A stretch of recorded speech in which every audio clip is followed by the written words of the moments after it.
Subscribe now and press the bell icon.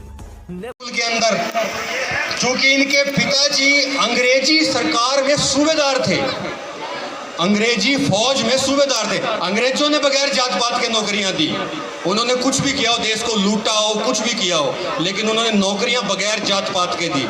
नहीं तो कुछ जातियां भी, ये जातियां बिजनेस करेंगी, ये जातियां ही सैनिक बनेंगी, ये जातियां ही पढ़ाई लिखाएंगी, ये सिस्टम बना रखा था। अंग्रेजों ने कहा हमें कोई मतलब नहीं है अभी तुम्हारा क्या सिस्टम है, हम अपने सिस्टम से देश चलाएंगे। तो उन्होंने इनके पिताजी को देखा तो उनको अच्छा लगा, तो उन्होंने, हालांकि जिस बिरादरी से थे वो थी महार बिरादरी। साउथ के अंदर महार बिरादरी होती है, और इधर भी नॉर्थ इंडिया के अंदर बहुत सारी कास्टें ऐसी हैं जो महार प्रणाली से आती हैं। उसमें बहुत सारी प्रजापति भी महार प्रणाली से आती है, गडरिया समाज की भी महार प्रणाली है, कश्यप समाज की भी महार प्रणाली है, बहुत सारी जातियां महार प्रणाली से आती हैं। तकरीबन 80-20 की प्रणालियों में आती है। वहाँ कास्ट है, ये वहाँ कास्ट है। तो स्कूल से बाहर एडमिशन नहीं था, लेकिन अंग्रेजी सरकार के अफसर थे। तो प्रिंसिपल क्या कहता है, चलो जी ठीक है पढ़ा दूंगा, लेकिन मेरी 3 शर्तें हैं। बेटा तुम ध्यान से सुनो, तुम्हारे को पंखे मिलते हैं 2-2, लाइट भागे जनरेटर मिलता है, वाटर कूलर लगा हुआ है, 5-5 तरह की टॉयलेट है, छत है, हर तरीके की एजुकेशन है, कंप्यूटर्स हैं। इनको पता क्या मिला, 3 शर्तें रखी। बोला नंबर 1, ये बच्चा क्लास में नहीं बैठेगा, ये बच्चा बाहर क्लास के धूप में बैठेगा, जहाँ पे चप्पल उतरती हैं, जहाँ पे चप्पल एंट्री करके क्लासरूम में जाते थे पहले और नीचे बैठते थे। बोला ये बाहर चप्पलों के पास बैठेगा धूप में, मंजूर है? इनके पिताजी बोले एजुकेशन के लिए कुछ भी मंजूर है। बोले दूसरी शर्त बताओ। बोले दूसरी शर्त, ये हमारे पानी, यहाँ जो स्कूल में घड़ा है, इस घड़े से पानी नहीं पिएगा, ये इस बाउंड्री के अंदर ये पानी नहीं पिएगा। बोले जी सुबह का धूप में बैठेगा, शाम तक क्या पानी की प्यास नहीं लगेगी मेरे बच्चे को? बोला पढ़ाना है पढ़ा, नहीं घर लेके जा। बोला एजुकेशन के लिए ये भी मंजूर है, मेरा बेटा सुबह से शाम तक पानी नहीं पिएगा।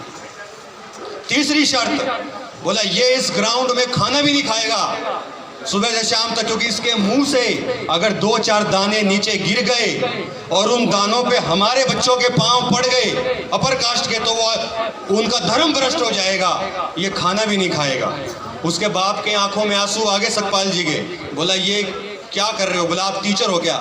ये इंसान है। बोला तुम कुत्ते को घर में पाल सकते हो, गाय को रोटी डाल सकते हो, लेकिन इंसानों के साथ तुम ऐसा व्यवहार करते हो, तुम कहाँ के इंसान हो? बोला पढ़ाना पढ़ा, नहीं तो ले जा। ये तीनों शर्तें मानते हुए भी इस आदमी ने ऐसे लेवल पे पढ़ाई करी हुई, तुम्हारे लिए सब कुछ है। और फिर बड़े हुए, अब पूरी बॉम्बे या महाराष्ट्र के अंदर अपनी बिरादरी का पहला लड़का था जिसने 10वीं पास की। और उस समय एक महाराजा थे, हालांकि उनका भी लंबा इतिहास है, साहू जी महाराज। तो साहू जी महाराज ने इनकी योग्यता को देखा और इनको 25 रुपये सालाना इनको पेंशन दी भी। 25 रुपये बहुत ज़्यादा भी नहीं थे, कम भी नहीं थे। भाई मैं तेरे को चल फौरन भेजता हूँ पढ़ने के लिए, तू बहुत इंटेलिजेंट बच्चा है। तो उनको फौरन भेजा। फौरन में 25 रुपये साल में क्या होता था पता है तुम्हें? जल्दी शादी हो जाती थी, 3-4 बच्चे भी घर हो गए। बच्चे होने के बाद फौरन पढ़ने गए।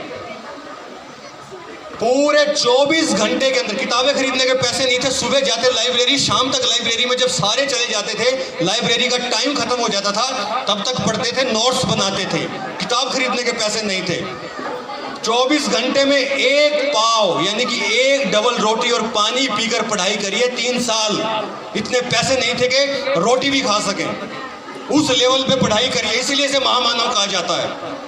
आज तक हिंदुस्तान के इतिहास में इतना कोई पढ़ा लिखा नहीं है। 36 से ज़्यादा डिग्रियां हैं, 3 से ज़्यादा PhD हैं, MSc, MA, LLB, कोई डिग्री ऐसी है ही नहीं जो इनके पास ना हो। 36 डिग्रियां।